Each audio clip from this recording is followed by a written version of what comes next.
Je suis le professeur Karamo Kodiara, professeur titulaire de classe exceptionnelle de l'université et fondateur du cabinet Fiabilis Consulting, qui a été l'opérateur de cette étude. Alors, je suis là aujourd'hui pour capitaliser les travaux que nous avons eu à faire dans le cadre du projet MITSA. C'est un projet, en fait, qui a été porté par l'Organisation internationale de la migration, ONU Migration, sur financement du gouvernement français au profit du Conseil départemental de la jeunesse de Pikine. Donc, nous sommes ici au niveau de la zone de Pikine Technopole et nous accompagnons donc le CDJ, le Conseil départemental de la jeunesse de Pikine, pour installer donc une ferme intégrée. Et ici, nous sommes en train, en fait, de faire la séance de récolte des poissons que nous avons ensemencés avec donc les jeunes du CDJ. C'est un résultat qui est très intéressant. C'est le fruit, en fait, d'un long travail qui a commencé par une formation des jeunes dans le domaine de la pisciculture, dans le domaine de l'agriculture et donc dans le domaine de l'agriculture du maraîchage. Et à l'issue de ces formations, nous les avons accompagnés. Donc c'est vraiment une fierté d'avoir accompagné le conseil départemental de la jeunesse jusqu'à avoir ces résultats. Et je voudrais, avant de terminer mon propos, en profiter pour remercier vraiment l'ONU Migration pour le soutien qu'il a apporté aux jeunes de Pikine, le conseil départemental de la jeunesse de Pikine à travers donc son président Ahmed, Biralo, Jeannot, mais je ne saurais terminer sans remercier également les formateurs issus du Master GEDA, notamment Ndong, Baldé, Issa, Dr Diat, qui se sont vraiment investis pour accompagner donc les jeunes du Conseil départemental de la jeunesse. Bonjour, salam alaikum. Je suis Pape Koulissar, Senior Project Assistant au niveau de l'OIM Sénégal, Organisation internationale pour les migrations, Bureau Sénégal. J'ai travaillé dans le cadre du projet MITSA, Migration, Environnement, Changement climatique, qui est le département MEC. Et MITSA signifie protection de la main-d'œuvre migrante, travailleurs dans l'agriculture urbaine et périurbaine. Dans le cadre de ce projet, nous avons accompagné deux pôles, un pôle au niveau du Sénégal et un pôle au niveau de la Côte d'Ivoire. Pour ce qui concerne le Sénégal, il y a eu deux grandes associations qui ont bénéficié de ce projet-là. OIM a travaillé avec le consortium Yonoteki de Pikine et le GIE des maraîchers de l'Indec, qui se trouve à Rufisque. Pour ici, à Pikine, le consortium Yonoteki, composé des 4 grandes organisations que sont Ecopen, Provagnan, le CDJ et AMAG. Donc, ces 4 organisations étant regroupées en consortium Yonoteki, ont pu travailler avec l'OIM et dans le cadre de ce travail-là, la valorisation de la main-d'œuvre migrante, c'est-à-dire de la main-d'œuvre qui travaille ici dans la zone du Technopole, a été déterminant. Alors, dans le cadre de ce projet, qu'est-ce qui a été fait concrètement?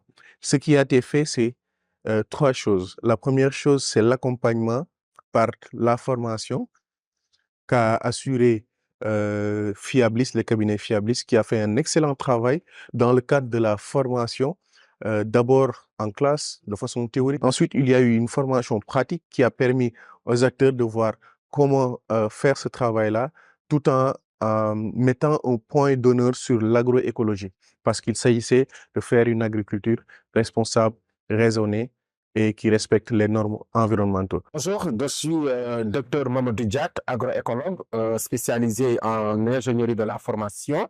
Je suis le directeur du cabinet CNAD Expert Consulting et expert associé au cabinet Fiabilis. Alors, j'étais le chef de mission dans le cadre de cette activité. Il s'agissait donc d'un projet d'accompagnement des maraîchers de Pikine, financé par l'Organisation internationale des migrants. Alors, il fallait les accompagner dans la mise en place d'une ferme agroécologique avec 3 composantes. la pisciculture, l'aviculture et la production de légumes. Alors, donc, on a commencé par l'analyse des besoins de formation par rapport à ces 3 thématiques, ce qui nous a permis de dérouler des formations théoriques en salle, mais également un accompagnement qui s'est étalé sur 6 mois.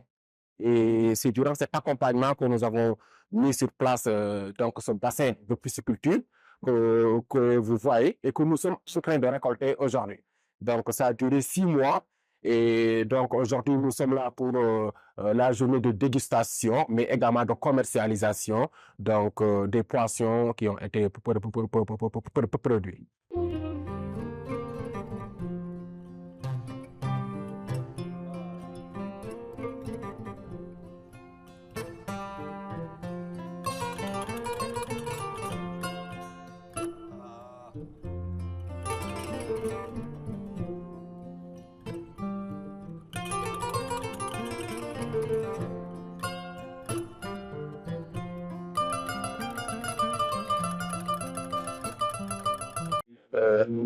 Président du conseil départemental de l'agence de Pékin, en même temps président du consortium Pékin Wellness Turkey, donc qui a mis en place ce projet de ferme agroécologique.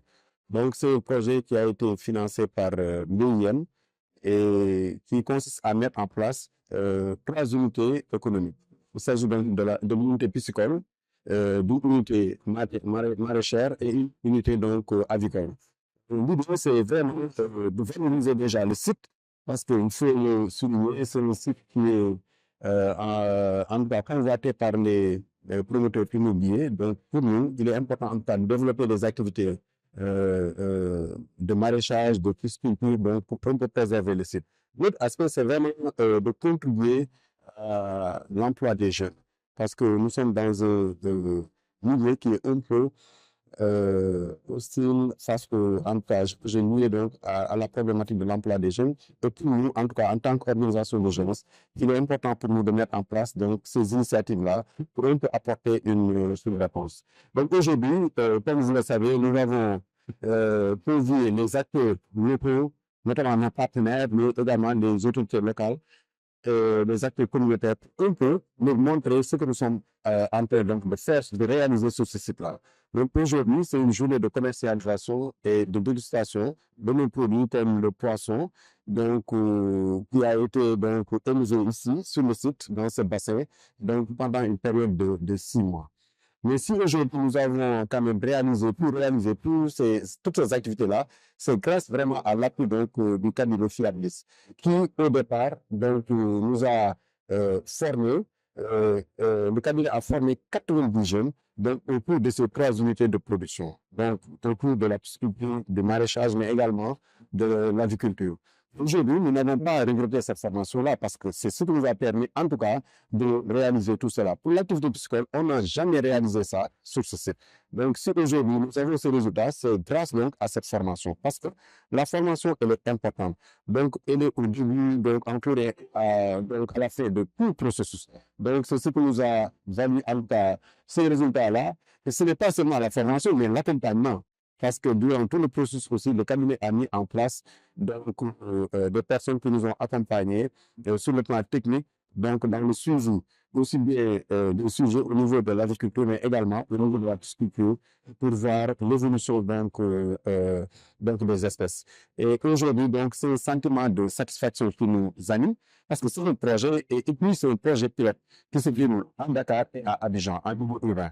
Donc, l'idée, c'est vraiment de lancer l'initiative, de voir qu'est-ce que ça donne. Si aujourd'hui, nous avons atteint le résultat, donc on peut être fier donc, de ces résultats-là, parce que ça peut permettre donc, de consolider ce que nous sommes en train de faire sur le site, mais également de voir comment mettre à l'échelle donc, cette initiative-là, au-delà de Dakar, donc dans toutes les régions du Sénégal, pour, comme je l'ai dit tout à l'heure au début de mon intervention, contribuer de manière significative sur ce qu'on appelle l'autosuffisance alimentaire, mais également sur des possibilités ou bien des opportunités pour l'emploi des jeunes.